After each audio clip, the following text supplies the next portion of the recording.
Hello বন্ধুরা, আজকে আপনাদের দেখাতে চলেছি রামচন্দ্রের সঙ্গে জড়িয়ে থাকা মধ্যপ্রদেশের এক বিখ্যাত শহর চিত্রকূট ধাম। প্রতি বছরের ন্যায় এবছর আমরা দুর্গাপুজোর সময় ঘুরতে চলেছি এই চিত্রকূট ধাম। চিত্রকূট যাওয়ার জন্য সবচেয়ে ভালো ট্রেন হচ্ছে মথুরা চম্বল এক্সপ্রেস, যেটা ট্রেন নাম্বার হচ্ছে 12177। এটা হাওড়া থেকে ছাড়ে সন্ধ্যে 5:35 চিত্রকূট পৌঁছে পরের দিন সকাল 10:16। Hello friends, cooking passion Kakuli চ্যানেলে আমি ডক্টর প্রসেনজিৎ। আজকে আপনাদের দেখাতে চলেছি মধ্যপ্রদেশ এবং উত্তরপ্রদেশের মধ্যবর্তী সীমান্তে অবস্থিত ভারতের একটি বিখ্যাত এবং প্রসিদ্ধ স্থান, যেটার নাম হচ্ছে চিত্রকূট ধাম। এই চিত্রকূট ধামটি শুধু ভারতবর্ষের নামকরা একটি প্রসিদ্ধ স্থান নয়, এটি রামায়ণের রামচন্দ্রের সঙ্গে জড়িত। এখানে রামচন্দ্রের বনবাসের 14 বছরের মধ্যে প্রায় 11.5 বছর এখানে কাটিয়েছিলেন। এই চিত্রকূট ধামে এসে আমরা কোথায় থাকব এবং কোথায় ঘুরব আপনাদের একটা একটা করে দেখাবো, আপনারা দেখতে থাকুন। যদি ভিডিওটি ভালো লাগে অবশ্যই আমার এই চ্যানেলটিকে সাবস্ক্রাইব করবেন এবং লাইক শেয়ার করতে ভুলবেন না। এটা হচ্ছে চিত্রকূট ধাম রেলওয়ে স্টেশনের বাইরে আমি দাঁড়িয়ে আছি। দেখাচ্ছি আপনাকে চিত্রকূট ধামের বাইরের দৃশ্যটা। এটি হলো চিত্রকূট রেলওয়ে স্টেশনের বাইরের দৃশ্য। চিত্রকূট ধাম রেলওয়ে স্টেশনের বাইরে প্রচুর অটো দাঁড়িয়ে আছে। এই অটোতে আপনারা একটু বার্গেনিং করে নেবেন, করে আপনাদের যেখানে আপনাদের হোটেল আছে সেখানে পৌঁছাবার চেষ্টা করবেন। কাছাকাছি অনেক হোটেল আছে, তবে আমি কিন্তু রামঘাটে একটাই হোটেল আছে, রামঘাট ইন, ওখানেই কিন্তু উঠবো। আপনাদের ওখানে যাওয়ার পর রামঘাট ইন হোটেলটা দেখিয়ে দেবো।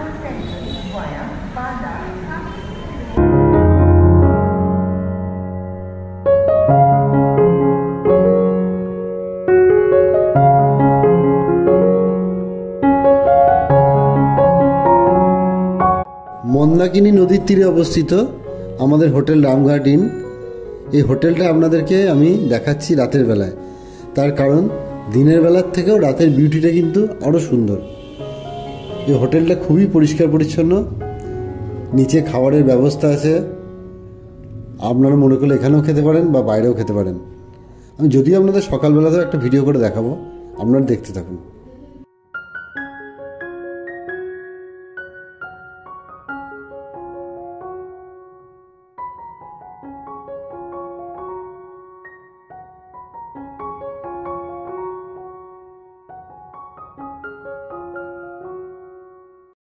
চিত্রকূট ধামের অন্যতম আকর্ষণ হলো মন্দাকিনী নদীতে সন্ধ্যা আরতি এবং রাতের বেলায় নৌকা বিহার। মন্দাকিনী নদীর ধারে দাঁড়ালেই প্রথমে যে অনুভূতিটি আসে তা হলো এক অপরিসীম শান্তি।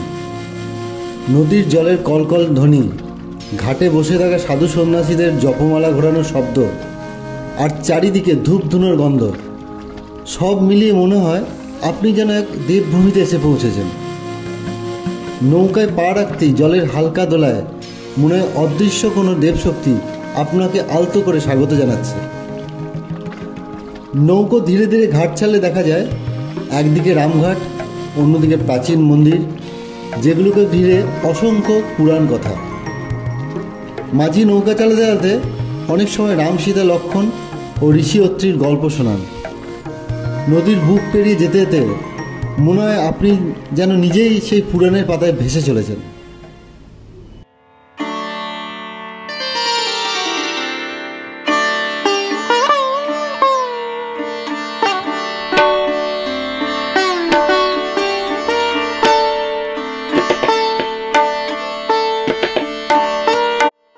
সন্ধ্যা নামার সঙ্গে সঙ্গে নদীর দুপারেই হালকা আলো জ্বলে ওঠে। ঘাটের সিঁড়িতে বসে থাকা ভক্তদের ভিড় বাড়তে থাকে। দূরে শোনা যায় আরতির প্রস্তুতির সংকেত, ঘণ্টা, কাঁসর, শাঁখের আওয়াজ। নৌকা তখন নদীর মাঝখানে থমকে দাঁড়ায়, আর আকাশের গাঢ় নীল রং নদীর জলে মিশে এক রহস্যময় পরিবেশ তৈরি করে। আরতি শুরু হতেই পুরোহিতদের হাতে একসঙ্গে প্রজ্বলিত হয় কোমল আলোর প্রদীপ। তাদের সুশৃঙ্খল ছন্দের প্রদীপ ঘোরানোর ভঙ্গি, মন্ত্রোচ্চারণের সুর এবং ঘাটে উপস্থিত মানুষের ভক্তি ভরা কণ্ঠ সব মিলিয়ে তৈরি হয় এক অসাধারণ আধ্যাত্মিক আবহাওয়া। নদীর জলে প্রতিফলিত হয় সেই আলোকছটা, মনে হয় যেন দেবদূতের আগমন হয়েছে।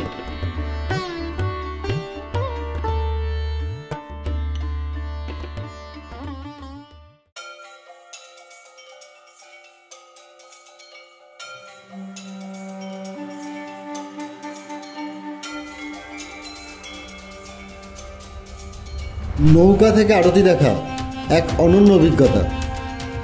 সারা ঘাট তখন যেন সোনালি আলোয় মোড়া।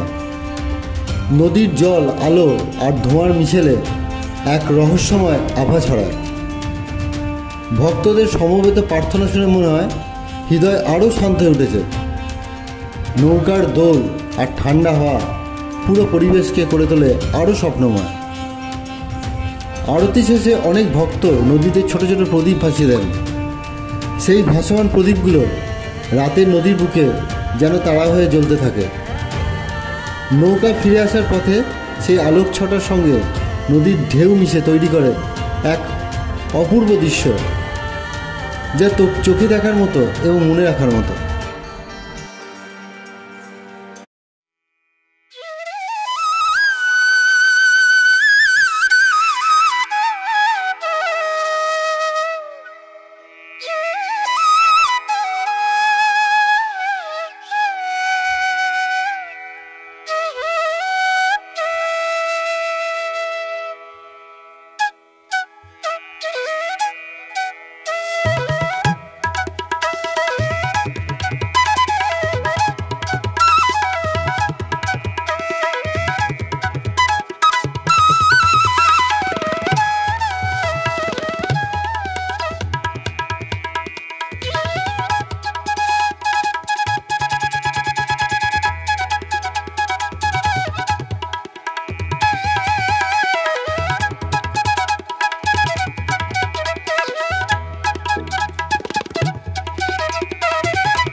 রাতের বেলায় মন্দাকিনী নদীকে কেমন লাগে সেটা তো আপনাদের দেখালামই। শুধু আপনাদের জন্যে আমি হোটেলের ছাদ থেকে দিনের বেলায় কেমন লাগে সেটা আপনাদের দেখাচ্ছি। একদিকে যেমন মন্দাকিনী নদীর উত্তরপ্রদেশ, ঠিক আমরা যে দিকটা আছি সেটা হচ্ছে মধ্যপ্রদেশ। এই মাঝখানেই মন্দাকিনী নদী বয়ে চলেছে, আর এটাই হচ্ছে মেন জায়গা। এই সকালবেলা দেখুন যে নৌকাগুলো দাঁড়িয়ে আছে, এগুলোই আমরা কালকে রাতে কিন্তু ভ্রমণ করেছিলাম। এগুলো দাঁড়িয়ে আছে, আবার রাত্রিবেলা আলোয় আলোকিত হবে এবং আবার পুনরায় বিভিন্ন পুণ্যার্থীরা ঘুরে বেড়াবেন। খুব ভালো লাগবে, সকালবেলাটাও ভালো লাগে, তবে রাতেটা আরও সুন্দর।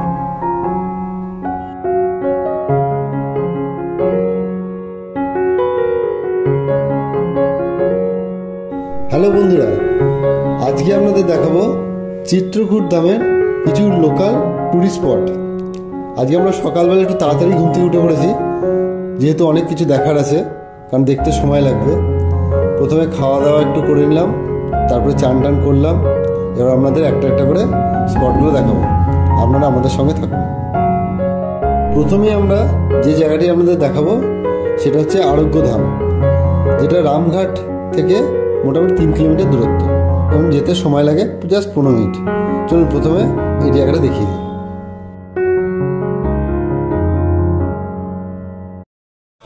আমরা এখন যে জায়গাটিতে এসে পৌঁছেছি এটি হলো চিত্রকূটের আরোগ্যধাম। চিত্রকূটের আরোগ্যধামের কাছে মন্দাকিনী নদীর যে মনোমুগ্ধকর জলপ্রপাত দেখা যায় তা প্রকৃতির এক অপূর্ব সৃষ্টি। নীরব অরণ্য আর সবুজ পাহাড় বেয়ে নেমে এই স্ফটিক স্বচ্ছ জলের ধারা যেন দর্শনার্থীদের মনকে মুহূর্তেই প্রশান্ত করে তোলে। জলপ্রপাতের ধার ঘেঁষে দাঁড়ালে শব্দহীন প্রশান্তির সঙ্গে মিশে যায় জলের কোমল গুঞ্জন। চারপাশের ঠান্ডা ছায়া, পাথরের ঢাল বেয়ে নেমে আসা ঝর্ণাধারা এবং তার উপর পড়া সূর্যের রূপালী আলো এক মায়াবী পরিবেশ তৈরি করে। আরোগ্যধামে আসা মানুষজন এই জলপ্রপাতের সামনে কিছুক্ষণ বসে গভীর শান্তি সতেজতা অনুভব করে, যেন প্রকৃতির নিজ হাত আরোগ্যদানের পরশ মাখিয়ে দিচ্ছে। আমরা এখন যে মন্দিরটির সামনে দাঁড়িয়ে আছি এটি হচ্ছে চিত্রকূট ধামের অন্যতম পবিত্র মন্দির কামদগিরি মন্দির। চিত্রকূট ধামের কেন্দ্রবিন্দু এই কামদগিরি পর্বতকে ঘিরেই। এই পবিত্র কামদগিরি মন্দির এই পর্বতের মাঝখানে অবস্থিত। বিশ্বাস করা যায় এখানে ভগবান শ্রীরাম তার বনবাসকালে অবস্থান করেছিলেন। কামদগিরি শব্দের অর্থ যে পর্বত সব কামনা পূর্ণ করে। ভক্তরা পর্বতটিকে শ্রীরামের রূপ বলে পূজা করেন এবং এর চারদিকে প্রায় 5 কিলোমিটার পদ পরিক্রমা করেন, যা অত্যন্ত পুণ্যজনক বলে মানা হয়। মন্দিরটি শান্ত পরিবেশ, বন পরিবেষ্টিত প্রাকৃতিক সৌন্দর্য এবং গভীর আধ্যাত্মিকতার জন্য বিখ্যাত।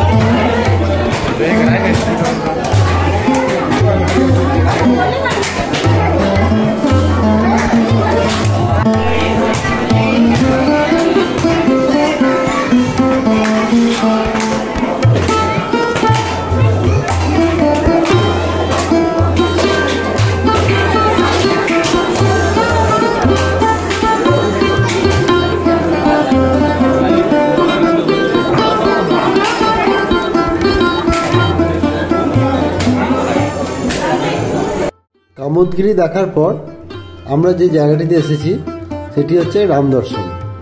এটা অ্যাকচুয়ালি রামায়ণের কিছু মূর্তি দ্বারা পরিবেষ্টিত একটা মিউজিয়াম। এখানে মোবাইল বা ক্যামেরা অ্যালাউ নেই, তাই আপনাদেরকে দেখাতে পারছি না, জাস্ট বাইরে থেকে দেখাচ্ছি।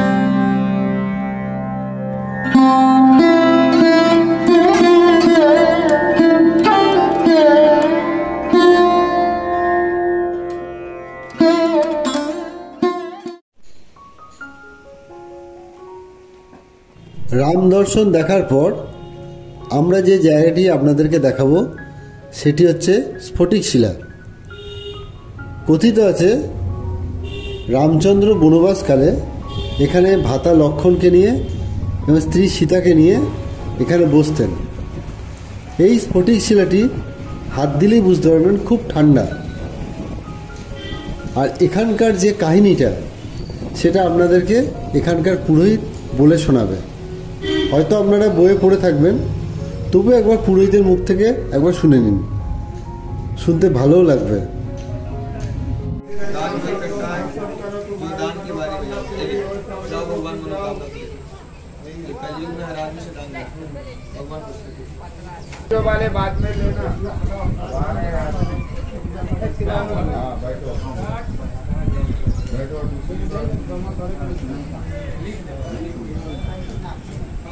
अब आप लोग प्रस्थान करिए, फोटो लेना मना है। ये ग्रुप उस टाइम से फोटो ले लेंगे, दर्शन करने आ रही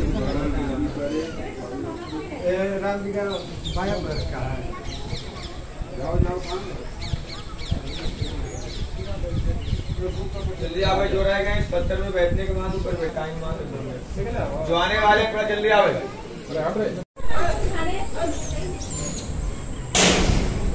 बैठ जाओ, आ जाओ।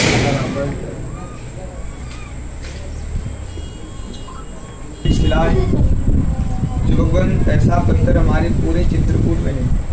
तुलसीदास जी वाल्मीकि जी ने रामायण में इनका उल्लेख किए हैं। ये कोई दंत कथा ये बनावटी है। मंदिर और मठ तो आपके हमारे बनाए गए हैं, लेकिन ये प्राकृतिक और नेचुरल है, जो भगवान राम जी के समय से और अभी भी बरकरार है। दूसरी बात, जितना तापमान, जितना टेम्परेचर अभी है, गर्मी और बारिश में आप देख सकते हैं, लेकिन ठंड में भी इस पत्थर का इतना ही तापमान, 12 माह पत्थर ठंडा है। चोंच बाजार, माता सीता जी के पैर में चोंच मार के बन गया। तब राम जी देखे चला रुधिर रघुनायक जाना और सिंह को धनुष सहायक संग। प्रभु राम जी देखे सीता जी के चरण से रक्त खून बह रहा है, तो क्रोधित हुए और उसी क्षण एक सिंह का तिनका छोड़े। कौवा तीनों लोकों में गया, लेकिन कोई शरण नहीं लिया। तब रास्ते में नारद जी मिले, फिर उन्होंने समझाया, तो वापसी आया, प्रभु राम जी से माफी मांगा। राम जी कौवा की एक आंख फोड़ दिए। तब से आज भी पूरे संसार में कौवे एक आंख से देखते हैं, आंखें तो दो होती हैं। চিত্রকূটের পাহাড়ি সৌন্দর্যের মাঝে অবস্থিত হনুমানধারা রোপওয়ে এক অনন্য ভ্রমণ অভিজ্ঞতা। এই রোপওয়ে যাওয়ার জন্য টিকিট মূল্য মাত্র 120 টাকা, যাওয়া এবং আসা। রোপওয়ে কেবিনে উঠতেই মনে হয় যেন লম্বা সিঁড়ি বেয়ে আকাশে ভেসে চলেছেন। নিচে বিস্তীর্ণ সবুজ বন, দূরে কমলা রঙের রাঙা পাহাড় আর মন্দাকিনীর ঝিলিমিলি জলে তৈরি হয় অপূর্ব এক প্যানোরামিক দৃশ্য। স্বল্প সময়ের এই রোপওয়ে যাত্রা নিরাপদ ও আরামদায়ক, যা আপনাকে সরাসরি পৌঁছে দেয় হনুমানধারা পাহাড়ের উপরে। উপরে পৌঁছেই ঠান্ডা ঝর্ণার নিরবিচ্ছিন্ন ধারা, শিলায় খোদাই করা সোপান আর বাতাসের মৃদু শোষ শব্দ পুরো পরিবেশকে করে তোলে আরও পবিত্র এবং শান্তিময়। আপনারা যেন অবশ্যই এই হনুমানধারা দেখতে আসবেন এবং এই রোপওয়েতে করেই আসবেন। হনুমানধারা চিত্রকূট ধামের অন্যতম পবিত্র স্থান এই হনুমানধারা। এটি একটি পাহাড়ের উপরে অবস্থিত। বলা হয় শ্রীলঙ্কা জয় করার পর শ্রী হনুমানজি যখন অত্যন্ত তপ্ত ও ক্লান্ত হয়ে পড়েছিলেন, তখন শ্রী রামচন্দ্র তার অনুরোধে এখানে গঙ্গার ধারা প্রবাহিত করেন। সেই জলধারা আজও পাহাড়ের গা বেয়ে প্রবাহিত হয়ে হনুমানজির মূর্তির উপর পতিত হয়। ভক্তরা বিশ্বাস করেন এই জলে স্নান করলে পাপমোচন হয় ও মানসিক শান্তি লাভ হয়। এটি প্রাকৃতিক সৌন্দর্য ও আধ্যাত্মিকতার এক অপূর্ব মেলবন্ধন। চিত্রকূট ঘুরতে এলে এই হনুমানধারা দেখতে একদম যেন ভুলবেন না।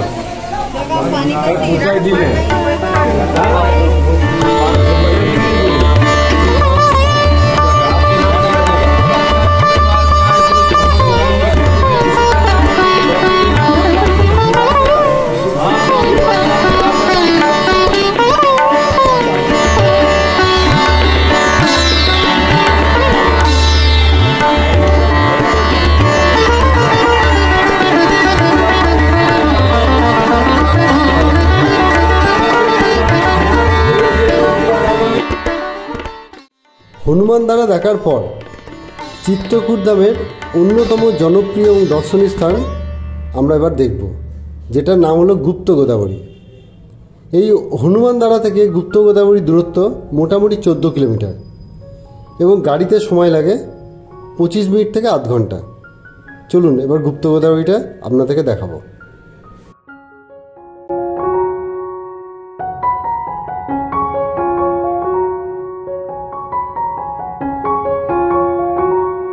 গুপ্ত গোদাবরী মধ্যপ্রদেশের চিত্রকূট ধামের একটি বিখ্যাত তীর্থস্থান, যা পাহাড় ও ঘন বনের মাঝে অবস্থিত।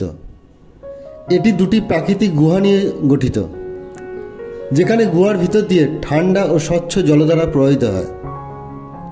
স্থানীয়দের বিশ্বাস এই জলধারা আসলে গোদাবরী নদীর গুপ্ত উৎস, তাই এর নাম গুপ্ত গোদাবরী।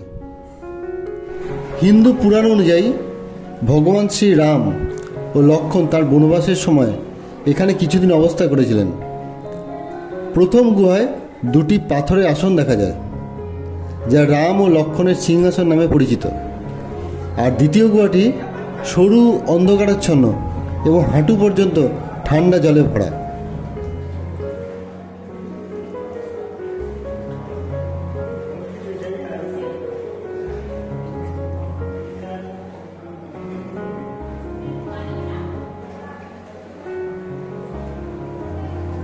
গুহার ভিতরে প্রদীপের আলো, শীতল বাতাস ও প্রবাহিত জলের শব্দে এক অলৌকিক আধ্যাত্মিক পরিবেশ সৃষ্টি হয়।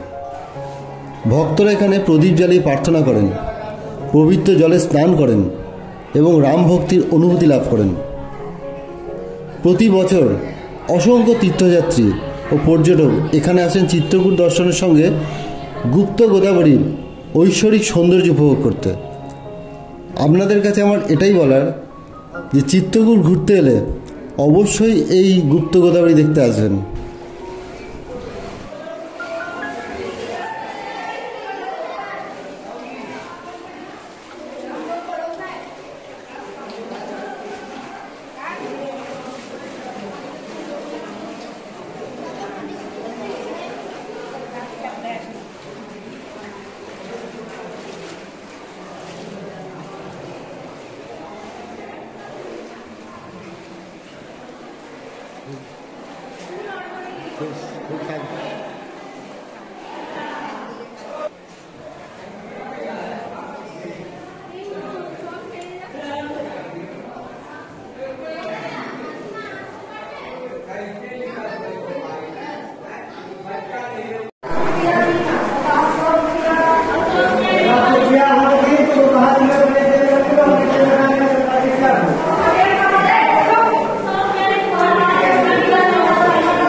চিত্রকূট ধামের আরেকটি অন্যতম মন্দির হল সতী অনুসূয়া মন্দির। চিত্রকূটের ঘন অরণ্যের মাঝে অবস্থিত সতী অনুসূয়া মন্দির একটি বিখ্যাত তীর্থস্থান। এই স্থানটি মহর্ষি অত্রি ও তার পত্নী সতী অনুসূয়ার তপবন হিসাবে পরিচিত। পুরাণ মতে সতী অনুসূয়ার তপস্যা ও সতীত্বের শক্তিতে ব্রহ্মা, বিষ্ণু ও মহেশ এই তিন দেবতা শিশুরূপে আবির্ভূত হয়েছিলেন। মন্দিরটি মন্দাকিনী নদীর তীরে অবস্থিত এবং প্রাকৃতিক সৌন্দর্যে ভরপুর। ভক্তরা বিশ্বাস করেন এখানে আগমন করলে মনোকামনা পূর্ণ হয় এবং জীবনে শান্তি আছে।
আমি এখন যে জায়গাটিতে দাঁড়িয়ে আছি সেটি মধ্যপ্রদেশের চিত্রকূট ধামের একটা অন্যতম দর্শনীয় স্থান গণেশবাগ।